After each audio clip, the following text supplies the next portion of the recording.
बिस्मिल्लाहिर्रहमानिर्रहीम अस्सलाम वालेकुम। आप मेरा यूट्यूब चैनल देख रहे हैं। Welcome to my YouTube channel. हमने ब्लूम टेक्सोनोमी को स्टार्ट किया हुआ है।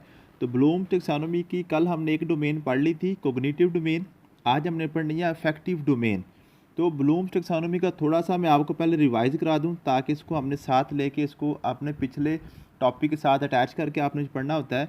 तो ब्लूम टेक्सोनोमी असल में है क्या? ब्लूम टेक्सोनोमी एक पाथवे है, एक तरीकाकार है। बेंजामिन ब्लूम ने 1956 में, ये अमेरिकन एजुकेशनिस्ट था, उसने एक फ्रेमवर्क दिया था कि आप इन इन स्टेप्स पे अमल करते हुए किसी भी बच्चे को, किसी भी फ़र्द को अच्छे तरीके से पढ़ा सकते हैं, अच्छे तरीके से उसको अच्छा शहरी बना सकते हैं, उसको पढ़ा लिखा बना सकते हैं। उसने कहा था जी, किसी भी लर्नर की आपने उसकी लर्निंग करवानी है, किसी भी स्टूडेंट को आपने पढ़ाना है, तो उसकी आपने 3 चीज़ों पे उसको आपने कवर करना है।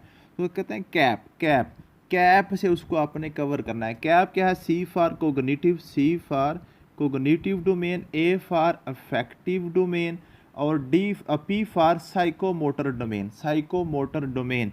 कोग्निटिव डोमेन क्या थी कि बच्चे की जहानत को आपने नहेंस करना है। तो कोग्निटिव डोमेन के 6 लेवल थे। कोग्निटिव डोमेन के 6 लेवल थे, वो मैंने आपको कल बताए थे। कौन कौन से मैंने आपको बताए थे? मैंने आपको बताया था के सी और नीचे लिखें एस ई, दरमियान में डबल ए लगा दें। K for knowledge, C for comprehension, A for apply, A for analysis analysis और उसके बाद आपके पास ये था जी ई फॉर आपके पास थी ये एवेल्यूएशन और C for synthesis, S for synthesis, sorry C कह रहा हूँ, एस फॉर सिंथेसिस, ठीक है जी। K for knowledge, C for comprehension, A for apply, A for analysis, S for synthesis और ई फॉर आपकी एवेल्यूएशन, ठीक है जी। उसके बाद इसको जो ना कोग्निटिव डोमेन को ही जनाब 2001 में बेंजामिन ब्लूम के एक स्टूडेंट ने ही उसको रिवाइज़ किया था।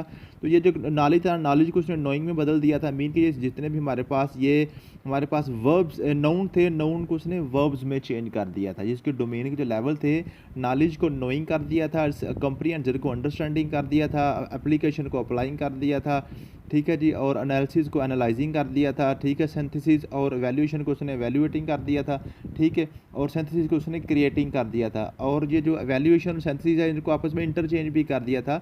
वैल्यूएशन को 5वें नंबर पे ले आया था और सिंथेसिस यानी कि क्रिएटिंग को एंड पे ले गया था। ये हमारी कोग्निटिव डोमेन थी। आज हमने पढ़ा जी इफेक्टिव डोमेन। इफेक्टिव डोमेन के 5 लेवल्स हैं जी, इफेक्टिव डोमेन के 5 लेवल्स हैं और साइकोमोटर के 7 आपके पास जो है ना ये इसके लेवल्स हैं। तो आप इसको इस तरह भी याद कर सकते हैं। कैप पहली आपकी कोग्निटिव डोमेन है, फिर इफेक्टिव डोमेन है, फिर साइकोमोटर डोमेन है। सी के आपके पास 6 लेवल्स हैं और इफेक्टिव के 5 लेवल है और साइकोमोटर के 7 लेवल्स हैं। आज हमने सिर्फ इफेक्टिव डोमेन को पढ़ना है, ठीक है जी। कल हमने कोग्निटिव को बड़ी डिटेल से पढ़ लिया था। आज हमने पढ़ना जी इफेक्टिव डोमेन। अफेक्टिव डोमेन असल में है क्या? अफेक्टिव डोमेन क्या है? कोग्निटिव डोमेन तो आपको पता है कि बच्चे की जहानत को आपने एनहांस करना होता है। किस तरह बच्चा जहीन, उसकी जो मेंटल एक्टिविटी है वो आप कैसे उसको एनहांस कर सकते हैं। आज हमने पढ़ना जी इफेक्टिव डोमेन। इफेक्टिव डोमेन है कि बच्चे की इमोशंस जो है ना, बच्चे का जो बिहेवियर है, उसका जो एटीट्यूड है, उसको आपने किस तरह बेहतर बनाना है।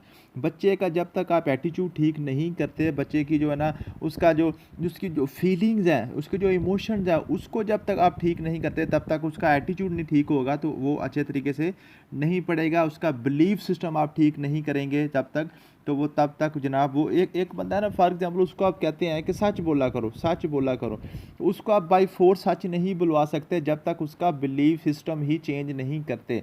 अब वो सच बोल के फील क्या करता है, सच बोल के वो खुशी महसूस करे, वो कॉन्फिडेंस महसूस करे, तो वो सच बोलेगा, अदरवाइज नहीं बोलेगा। तो इफेक्टिव डोमेन है जी बच्चे की आपने फीलिंग्स के साथ, उसके जज्बात के साथ, उसकी इमोशंस के साथ, उसके एटीट्यूड के साथ आपने काम करना है, उसके एटीट्यूड को आपने बेहतर बनाना है।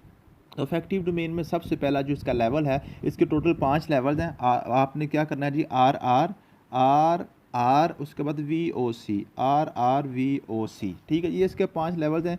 आर फॉर, सबसे पहले R for receiving, R for receiving, फिर R for responding, R for responding, पहला रिसीविंग फिर responding. V for valuing, V for valuing, ठीक। O for organising, O for organising, और सी फॉर करेक्टराइजिंग, करेक्टराइजिंग, करेक्टराइजेशन इसको कहते हैं, ठीक है जी, करेक्टराइजेशन, ठीक है जी। ये सबसे पहले आपके पास है जी, ये आपके पास रिसीविंग, फिर रिस्पोंडिंग, फिर वैल्यूइंग, ठीक है, और उसके बाद आपके पास है करेक्टराइजेशन और ऑर्गेनाइजेशन, फिर उसके बाद है करेक्टराइजेशन।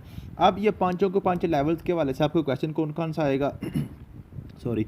उसके सबसे पहले जी आपके पास रिसीविंग रिसीविंग मीन है कि बच्चे को आपने इस उसको उसको आपने तैयार करना है कि वो कोई भी नॉलेज है, कोई भी बात है, उसको इमोशनली उसको फीलिंग से सुनने के लिए तैयार हो जाए, किसी भी चीज़ को अडाप्ट करने के लिए वो तैयार हो जाए, मेंटली तौर पर खुशी से क्लासरूम में आके बस बैठ जाए, सिर्फ बैठ जाए। घर से उसको स्कूल भेजने के लिए आपने मेंटली तैयार करना है, उसको बाय फोर्स नहीं भेजना। उसको आपने जब आप तैयार कर लेंगे ना, वो रिसीविंग के लिए तैयार हो जाएगा कि मैंने नॉलेज हासिल करना है।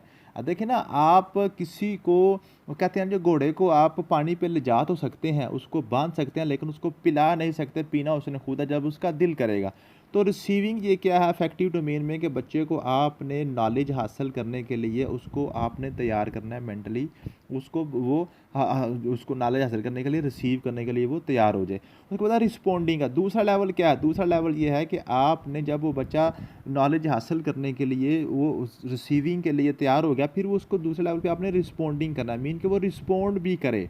वो सुन रहा है तो सुन के उसने क्या सुना है, उसने क्या सुना है, उसको आपस में वो जो है ना, वो उसको रिस्पॉन्ड करे, उसको वो रिस्पॉन्ड करे, ठीक है जी। उसको रिएक्शन दे कुछ ना कुछ, उसमें थोड़ी सी क्रियासिटी पैदा, उसमें इंटरेस्ट पैदा हो उसका, ठीक है। पहले तो जस्ट उसने क्या वो राज़ी हुआ था सुनने के लिए, फिर क्या उसमें उसको इंटरेस्ट भी पैदा हो गया, उसका इंटरेस्ट भी पैदा हो गया, वो थोड़ा सा रिस्पॉन्ड भी करना शुरू हो गया, वो सवालों के जवाब भी दे रहा है। उसके बाद अब वैल्यू आ जाए कि वो उस चीज़ को वैल्यू भी देना शुरू करते, उस नॉलेज को वैल्यू भी देना शुरू करते आहिस्ता आहिस्ता। क्या वो क्या करे कि उसको जनाब उसकी वर्थ को समझे, उसके कंसेप्ट को, उसके प्रिंसिपल्स को समझे, ठीक है। तो वो क्या करे जी, उसका बिलीफ और आइडियाज़ वगैरह, उसका जो कंसेप्ट है क्लियर होता जाए, वो उसकी अप्रिसिएशन करे। वो जो आइडियाज़ आप उसको दे रहे हैं, जो उसको नॉलेज कर वो आप ले रहे हैं आपसे, उसको वो अप्रिशिएट करे, खुशी महसूस करना शुरू कर दे, उसको वैल्यू देना शुरू कर दे। उसके बाद है ऑर्गेनाइजेशन है कि जो भी आप उसको पढ़ाते हैं उसको वो ऑर्गेनाइज करना शुरू कर दे, एक चीज़ों को आपस में मिलाकर एक अपना एक उसका बिहेवियर डेवलप होना शुरू हो जाए, चीज़ों को ऑर्गेनाइज करना शुरू कर दे। जब वो कोई भी फैसला करने लगे ना, डिसीजन मेकिंग उसकी जब पावर हो, तो वो जब भी फैसला करने लगे तो वो चीज़ों को ऑर्गेनाइज करे कि कौन सी चीज़ मैंने पढ़ी है, किसको, मेरे डूज कौन से हैं, मेरे डोंट्स कौन से हैं, कौन सी चीज़ें मैंने करनी है, कौन सी चीज़ें मैंने नहीं करनी, वो ऑर्गेनाइज करे चीज़ों को। फिर यह करेक्टराइजेशन मीन्स के जो भी आपने बच्चे को पढ़ाया है वो अपने ऊपर उसको तारी कर ले, अमल पैरा उस पर हो जाए, अपने ऊपर अडाप्ट कर ले चीज़ों को, उसके बिहेवियर में वो चीज़ें शामिल हो जाएं, उसके एटीट्यूड से, उसके बिहेवियर से सारी चीज़ें आपको नज़र आएँ कि वाकई इस बंदे ने जो है ना, ये जो हमने उसको पढ़ाया है वो उसके ऊपर उसने अपने आप को अडाप्ट कर लिया है। तो ये है जी आपका इफेक्टिव डोमेन के 5 लेवल, ठीक है। सबसे पहले रिसीविंग, फिर रिस्पॉन्डिंग, फिर वैल्यूइंग, ऑर्गेनाइजेशन, फिर करेक्टराइजेशन, ठीक है। तो पहला लेवल रिसीविंग है, दूसरा रिस्पॉन्डिंग है, तीसरा वैल्यूइंग का, चौथा ऑर्गेनाइजेशन है, पांचवा आपका ये करेक्टराइजेशन है। ये पूछ लेता है वो कि अफेक्टिव डोमेन का सबसे जो ना आप हायर लेवल कौन सा है, सबसे आखिरी लेवल कौन सा है, पांचवा लेवल कौन सा है, ये सबसे लोअर लेवल यानी कि सबसे पहला लेवल कौन सा है, रिस्पॉन्डिंग से पहले क्या है, रिस्पॉन्डिंग के बाद क्या है, ऑर्गेनाइजेशन से पहले क्या, ऑर्गेनाइजेशन से बाद कौन सा है। तो ये आपके हैं ये सारे के सारे मैंने नोट्स भी बिल्कुल इसी तरीके से ही आपके जो है ना मैंने ये तैयार किए हैं, अफेक्टिव डोमेन के सारे रिसीविंग, रिस्पॉन्डिंग, वैल्यूइंग, ऑर्गेनाइजेशन और करेक्टराइजेशन, ठीक है जी। इसी के वाले से जो आपके पास्ट पेपर्स क्वेश्चन आ चुके हैं इफेक्टिव डोमेन के वाले से, खासतौर पे आपके एडमिनिस्ट्रेशन के पेपर में, एफपीएससी के लेक्चरर की जॉब्स में, वाइस प्रिंसिपल के वाले से, तो ये आपके जनाब क्वेश्चन आ चुके हैं, ये आपने देखने होते हैं कि वो कहता है at which level of effective domain in Bloom taxonomy do learners begin to attach personal value और वर्थ द कंसेप्ट और प्रिंसिपल। जिसमें जिस चीज़ को वर्थ देना शुरू करता है, उसको वैल्यू देना शुरू करता है, उसको पर्सनल वैल्यू देता है, तो वो कौन सी आपकी पता है, वो वैल्यूइंग होती है, ठीक है जी। ये सारे इस तरह ये सारे के सारे लेवल्स के हवाले से सारे क्वेश्चन बने हुए हैं। आपने क्वेश्चन को सॉल्व करने की कोशिश करनी है, अगर आपसे ना हुए तो आप ये सारे का सारा ऊपर जो है ना, ये जो मैंने आपको ये सारा टॉपिक पढ़ाया है इसको अच्छे तरीके से सुनेंगे, इसको याद करेंगे, पढ़ेंगे, तो आपको इंशाल्लाह सारे के सारे क्वेश्चन हो जाएंगे। अगर ना हुआ तो फिर आप बताइएगा, इंशाल्लाह ताला मैं आपको व्हाट्सएप में करवा दूँगा। थैंक यू सो मच, मिलते हैं नेक्स्ट वीडियो में। अल्लाह हाफिज़।